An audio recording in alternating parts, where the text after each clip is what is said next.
Picture this. Sarah Mitchell, 29 years old, sits at her kitchen table in East Austin with two browser tabs open. One is her lease renewal, rent jumping to $1,850 a month, 12% higher than last year. The other is a townhouse listing 4 blocks away, same square footage, same neighborhood, $385,000. She runs the numbers once, then again, because the math is not what she expected. Buying that house this year will cost her $19,000 more than renting the identical layout down the street. Not over 5 years. Not over 10. In year one alone. Sarah makes $6,200 a month before taxes, a senior marketing manager at a mid-sized tech firm. The kind of income that feels comfortable until you try to buy anything in a city that has added 400,000 residents in a decade. She has done everything right. 6 months of savings sitting in a high-yield account. A 740 credit score. No debt beyond a car payment. She is almost finished paying off. And still, every calculator she opens tells her something different. By now, they say, or do not. They say, nobody agrees, and that disagreement is exactly what should terrify you, because somebody's math is wrong. There is a version of Sarah in almost every group chat in America right now. The friend who bought last year and will not stop posting about their backyard. The parent who calls renting throwing money away, a phrase repeated so often it has calcified into truth, even though nobody ever asks what buying at the wrong price at the wrong rate actually throws away instead. Sarah feels behind. She is 29, watching people 5 years younger close on houses with help from parents she does not have. And that quiet panic, the fear of being priced out forever if she waits one more year, is exactly the emotion that makes people sign contracts before they run the numbers. Fear is not a financial strategy. It just feels like 1 at 2 in the morning. Here is what nobody tells you at the open house. That $38,500 down payment, 10% down, is just the entry fee. Add closing costs, another $11,500, and Sarah needs $50,000 in cash before she even gets the keys. At today's average rate, 6.6%, her monthly principal and interest alone comes to $2,214. Add property tax in Texas, among the highest in the country, homeowners insurance, and private mortgage insurance, because she is under 20% down, and her real monthly payment climbs to $3,123. Add the maintenance fund every financial planner tells you to keep, 1% of home value a year, and she is paying $3,444 a month to own versus $1,850 to rent. That gap does not close next year either. It barely moves. So why does everyone still insist buying wins eventually? Because of one word real estate agents love and mathematicians distrust: equity.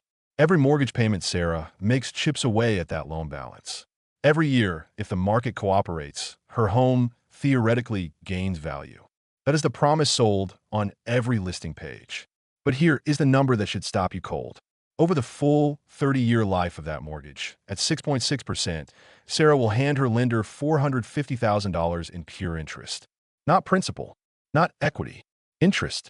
On a house that costs $385,000, she will pay the bank more than the house is even worth, just for the privilege of borrowing the money to live in it. This is where most videos on this topic quietly lie to you. They tell you buying always wins if you stay long enough, and they leave it there, vague and comforting, because vague is easier to sell than arithmetic. We are not doing that here.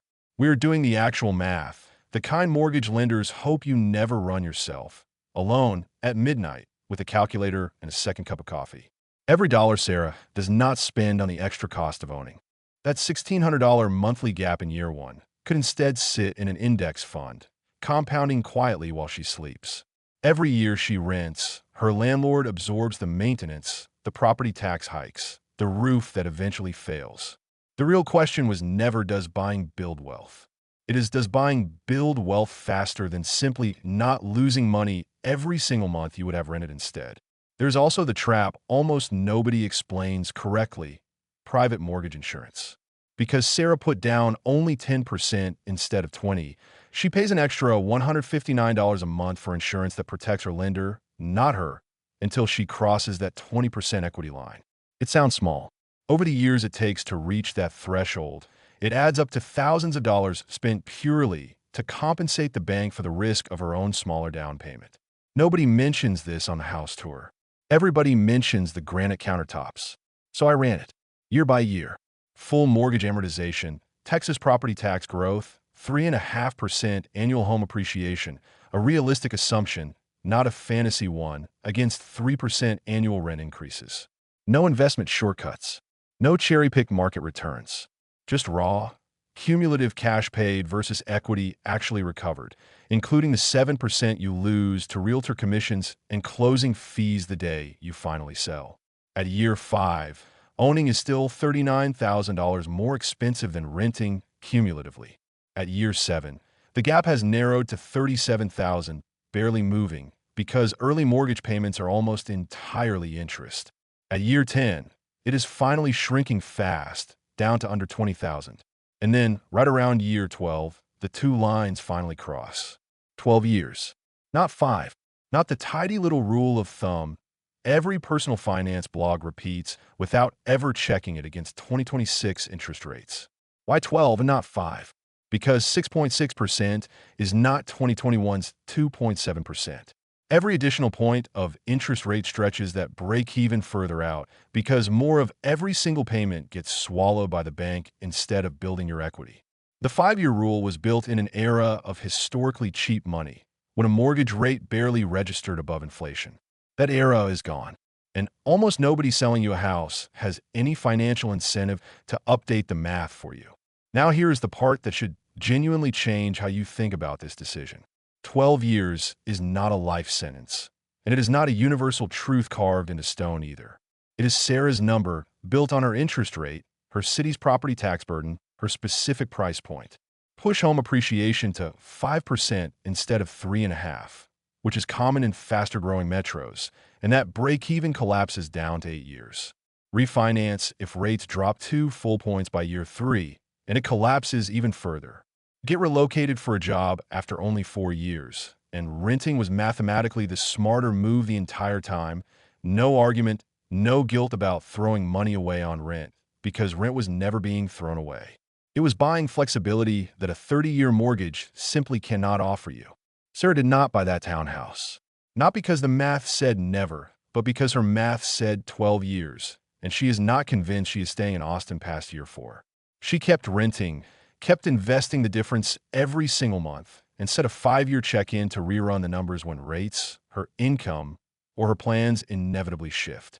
That is not defeat. That is a discipline almost nobody in personal finance content encourages you to have, because just buy a house already gets infinitely more views than please calculate your specific break-even year first. The 5-year rule is dead. What replaces it is not another rule. It is your own spreadsheet, your own interest rate, your own honest timeline. So tell me, in the comments, at today's rates in your city, does buying actually beat renting before year 10? Or has the entire American dream been quietly running on math that stopped working years ago?